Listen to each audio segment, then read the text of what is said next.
Tyson, take one, marker.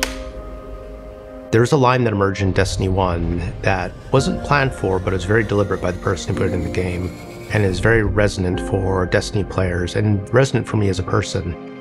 And that line is, "Guardians make their own fate."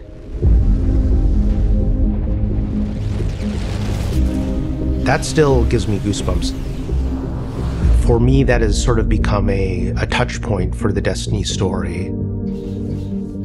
Again and again, external forces come and try to impose a fate upon you and humanity. And again, you show them that they can't do that. We make our own fate.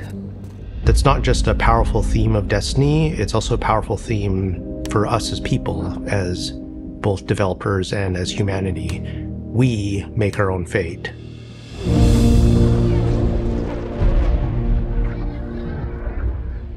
When you're talking about 10 years of story, there's a lot of stuff crammed in there, and there's a lot of things that we could do and could talk about. But as storytellers, the hardest part isn't coming up with the ideas, it's knowing which ones are the important ones. We want to tell a story that makes you, the player, feel like all of that time that you invested, we saw you, and we want to give you the experience that you've been waiting for. We looked at everything we had, we laid it all out, like whiteboards and like everything. We were trying to look for a theme that felt resonant, not just for this story, but for Destiny as a whole. And the theme that we kept coming back to was purpose and fate. And that's what this story is about, not just for ourselves as the player, but also for our characters. I used to think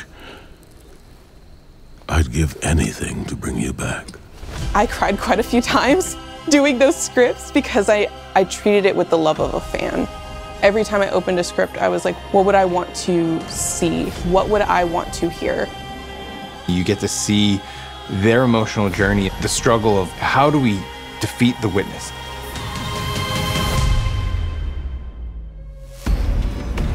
Let's bring an end to your futile exertions. The witness sees itself as the one true God. So it's come to the traveler because it needs the power of the traveler's light to finish this vision. Its goal is salvation. Why don't you want that? Be reborn. Our mission is to make sure that we can prevent it from getting the light, the thing that it needs, in order to make it all happen. It's finally confronted the traveler, and here we are, thorns in its side, a blip on its radar, trying to make a difference. You're gonna speak to the witness, and the witness is gonna shine a light on some things, and you wonder, like, what would it be like? What would it be like to be a disciple of the witness? Your guardian's use has yet to be determined.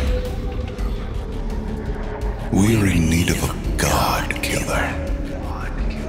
Every time you hear the witness, you're not just hearing one voice, you're hearing whispers in the background, you're hearing all of these other textures. You're still resisting. You can feel a subtext sometimes where the real witness comes through, or at least things that it doesn't want you to know about it come through. There is only suffering! Putting characters into pressure cookers is what storytellers do best. And I can't imagine a more intense pressure cooker than it's the end of the world. If we fail, everything is frozen forever, and only we can do it. It's just the handful of us inside of a god.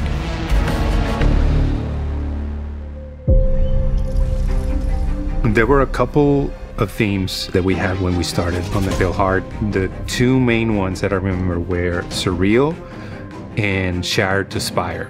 Seeing how they put a tiny little guardian at the beginning of this vast journey that's spreading out in front of you really put into perspective the scale that we needed to hit in order to make the Pale Heart look and feel dangerous and ambitious and vast. When we were thinking of surreal things, it was a bit of a challenge, because how do you make something surreal? For me, is putting familiar things out of context. What is the thing when you turn the corner that you are not expecting? So that's when we play with scale, we play with unexpected things, repetition.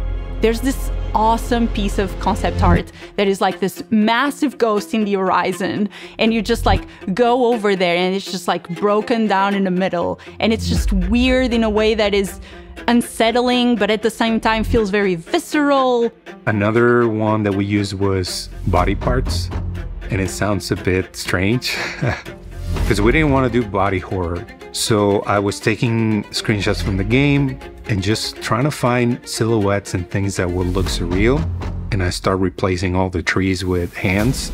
So all the limbs was made out of fingers coming out and eyes were on the floor.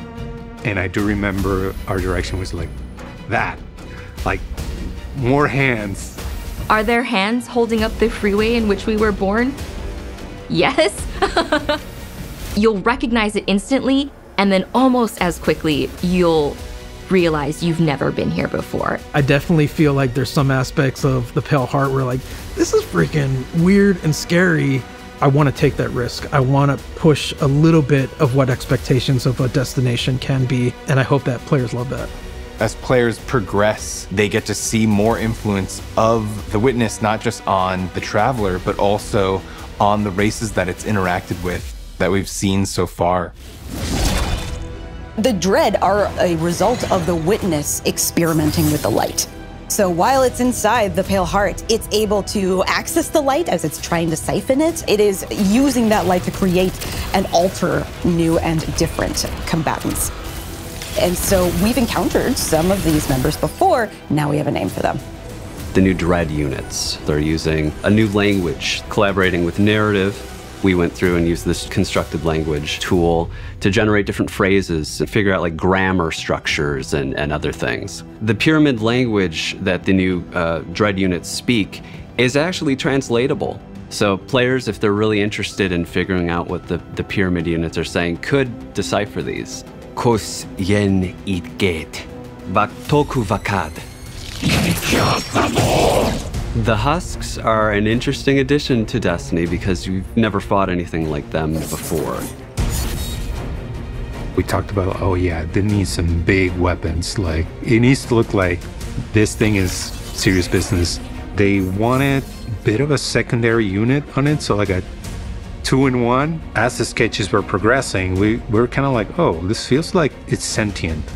And we just loved the idea. We had all these different sound effects in our library of water bladders that make some really cool sounds when they're shaken. We used some sounds of slapping jello too. So that was kind of the foundation for the Husk. We have all these real physical sounds that come together and feels like an alien moving around in the stomach of this thing. The collaboration between the different disciplines and the trust we have for each other. At the end, it comes out better than anybody could have made individually.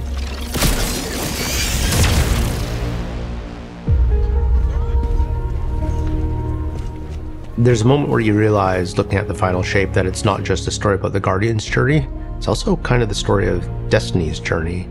It starts in a place of uncertainty and challenge, and then it changes and evolves, and it proceeds forward into the unknown. And as you get closer to the final shape, those two experiences converge. We know where we're going, we know where we're aiming for. I feel very confident about the love and the work and the thoughtfulness that everyone working on this release put into it. And I think it's inevitable that when people start going in and experiencing all these different things that make up this expansion, I think they're gonna see it. I won't lose another soldier in this war.